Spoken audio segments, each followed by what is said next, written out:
Young Turks now has audio, the TYT Audio Network, podcasts of some of your favorite shows and new shows, including one with Nina Turner, former Ohio State Senator. She's going to do We the People with Nina Turner, talking about equality and justice and seeing that through the eyes of regular Americans who are affected by politics and policy. Everybody check it out at tyt.com/audio. Donald Trump is facing some backlash for a series of tweets that appear to go against the Constitution and appear to solidify more of his power in the form of turning immigrants away without due process. Now, earlier Trump had gone on a rant about judges and how he doesn't want to hire more judges in order to process undocumented immigrants who are seeking asylum in the United States. But now he is further spreading that message through his social media accounts. So let's get right to it. He says, we cannot allow all of these people to invade our country. When somebody comes in, we must immediately, with no judges or court cases, bring them back from where they came from. Our system is a mockery to good immigration policy and law and order. Most children come without parents. So let me just stop to mention how incredibly ironic it is to hear someone like Trump consistently bring up law and order. He is someone who has broken the law time and time again. He is the one who is facing investigations by the special counsel, but that's just the tip of the iceberg. I mean, he has no room to talk about law and order. He is the person who defrauded students with his for-profit university. He is the person who has used his own charitable organization to do self-dealing. Don't talk to me about law and order. So let me just get that out of the way. But John, he wants to essentially go against our laws, our Constitution, and turn immigrants away with no judges, no due process, no court hearing. Yeah, it's another example of he will say something or propose something, or other politicians who are attempting to appeal to the same sort of voter, that to their base initially sounds okay based on their, I guess, pre-existing views on the group that it's going to affect. So if you say immediately send them across, no judges, no court cases, many of his supporters who have no idea what these actual incidents actually look like, they all think that it's people filing in a line across the border and somebody stops them and then will just shoo them away or something like that. That's not actually how this would be done in practice. In practice, the Border Patrol, but also ICE, they stop people all over the place. Yesterday, they were asking people for citizenship papers in New England as they were driving on highways. That is quite a ways from the border with Mexico, but they still stop people. So under what Donald Trump is saying, as you're cruising through Bridgeport, Connecticut, if they stop you and you don't have your papers, immediately, no judges, no court cases, Honduras, I guess. And that doesn't make any sense whatsoever. The reason you have the court case, the reason you have the judge is to find out what the person's actual legal status is. That's why you have those, and also it's not immediate because it takes time to determine these things.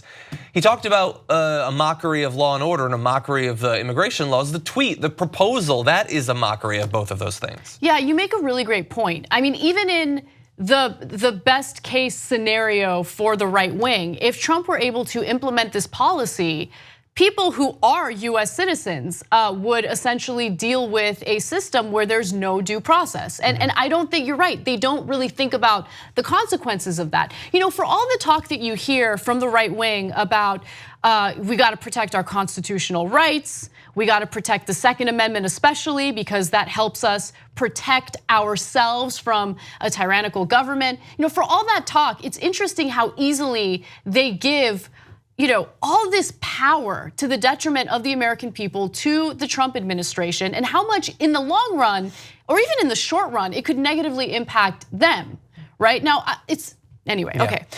Well, and also, if I could try to appeal to maybe Trump supporters, I know a lot of them watch our show, or at least comment on it. I know that you must look at the process and say, well, Donald Trump is saying we can't hire all these extra judges and the system is too inefficient. So we speed it up by getting rid of due process. But I don't think that you actually deep down want that. I think that you do have respect for the Constitution. I don't think you like the precedent of future Democratic presidents getting to choose when we have due process and when we don't, when we need judges and when we don't. I don't think that you actually want that. So There is a different direction that we could go in, though. If what we have now is a glut where you have too many people going through the criminal justice system because of their misdemeanor illegal entry, what we could do is we could go back to the system we had more than 3 months ago, where we didn't criminally prosecute every single person that came across the border. Instead, we would identify them. We would tell them they need to come back for a hearing at some point, at which time a judge would look at it. You didn't prosecute them, you didn't hold them in detention for days or weeks or months, so you didn't have the strain on the justice system. It was a great system, it worked very well, and the vast majority, more than 90%, did come back for their asylum hearings. It worked just fine. We could go back to that without giving up our constitutional rights and without allowing Donald Trump, a guy who I think most of us suspect at this point can't be trusted with, as you said earlier on, accruing more and more personal power to himself. I think that this is a better compromise. I think it's a better compromise as well. And just to, I guess, give those on the right wing a little bit of credit, they do bring up a legitimate problem. And the legitimate problem is, hey, there is this huge increase of immigrants trying to come into the country, seeking refuge, seeking asylum. And we simply cannot allow every single person to come to the United States and get the asylum that they're looking for. That is a legitimate point. But the conversation is always about, what can we do to protect our borders? As if all these people are immigrants that we need to be afraid, criminals that we need to be afraid of.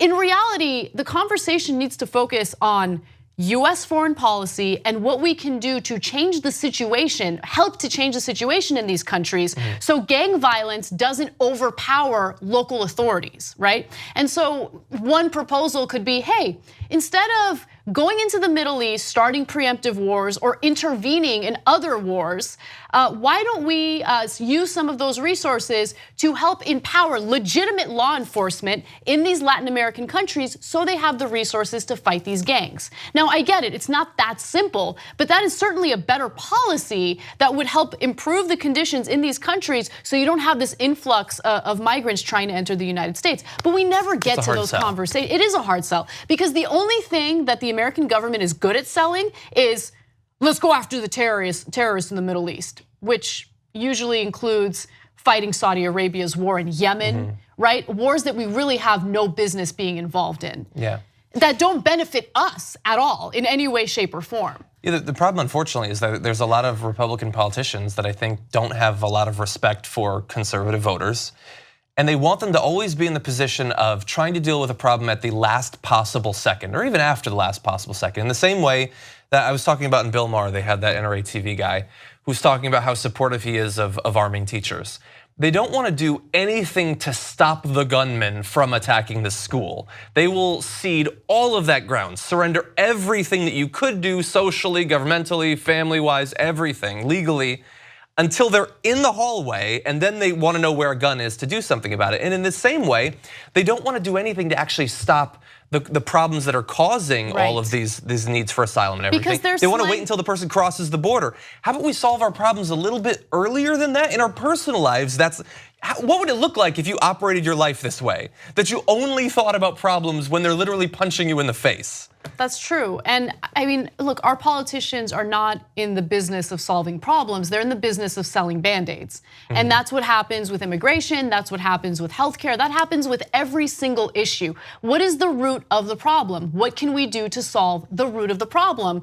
But instead, we seek to somehow aid whatever symptoms that arise from the problem.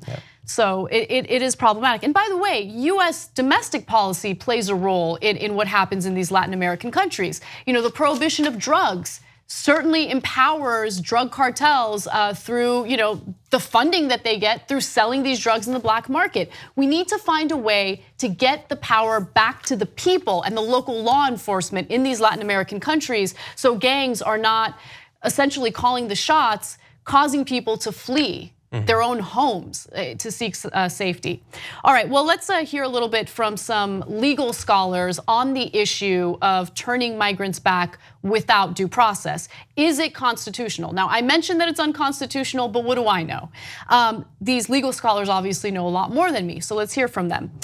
Carl Tobias says the following, he's a professor of law. Congressional legislation and the Constitution mandate due process for the people Trump mentions. Congress would need to legislate what Trump says he wants, and this seems unlikely. Even if Congress were to pass legislation, federal courts would probably find that it violates the Constitution. So we do have this system of checks and balances. Trump has managed to do some things unilaterally, but luckily federal judges have fought back in some ways. This could potentially be another way. Now, another lawyer with the ACLU says the following: any official who has sworn an oath to uphold the Constitution and laws should disavow it unequivocally. Also, the Council on American Islamic Relations says the following: this clear call for an end to the constitutionally guaranteed right to due process is symptomatic of an administration that disdains both the Constitution and our judicial system. Such dismissal of due process would subject those who cross our borders to the whims of unaccountable officials acting on the twisted logic of white supremacy and racism. Now, maybe some on the right wing love that notion now, but as John mentioned, do you want to give the executive branch this type of power? Because you're not always gonna have your favorite president running the country. And we wanna make sure that we keep our system of checks and balances intact so you don't basically put too much power into one branch of government, which is what's happening right now. Yeah, when the deep state finally rigs an election and Malia Obama becomes president, do you want her to have this power? Yeah, exactly. One of the problems is just a small one that we deal with in trying to communicate about an issue like this is when you talk about the rights of due process under law, that is not a thing that is for citizens. It is for anyone on US soil. But unfortunately, so much of the white supremacy has been so normalized in our government these days. It's just coming out in every tweet, in every speech from Republican politicians that I don't know what is left of, for many Republican voters, their level of respect for the inherent rights of non-white, either citizens, documented immigrants, undocumented immigrants at this point. They would go into this issue assuming that they don't have access to these rights. And that makes it very difficult to actually have a serious conversation based on different opinions of how a policy should be determined while also respecting the Constitution. Exactly. Now, just to give you a few other updates on the state of immigration policy in the United States. As we all know, Trump did sign an executive order ending the separation of children from their parents as they attempt to enter the United States. Some of those children, according to the federal government, have been reunited with their parents. Now, again, this is messaging directly from the federal government, and it's difficult to confirm the real numbers. But late Saturday night, a DHS statement said 522 children out of the more than 2,500 had already been reunited since the policy began. Also, Congress is unlikely to pass any legitimate, immigration reform, but GOP lawmakers are reportedly readying an immigration bill that would allow detained children to stay in detention centers with their parents for more than 20 days. So they essentially want to do away with the Flores settlement, which we've talked about on the show quite a bit. The Flores settlement essentially places standards and restrictions in regard to children who are held in these detention centers. They're not supposed to be held for longer than 20 days. So that leads to a conundrum when these children are detained with their parents in essentially prisons. These are detention centers. So the GOP is like, oh, well, let's get rid of that rule and then kids can just be there with their parents indefinitely. I mean, a simple solution to the conundrum is to not hold the families for more than 20 days, but I'm not sure that that's actually being considered right now.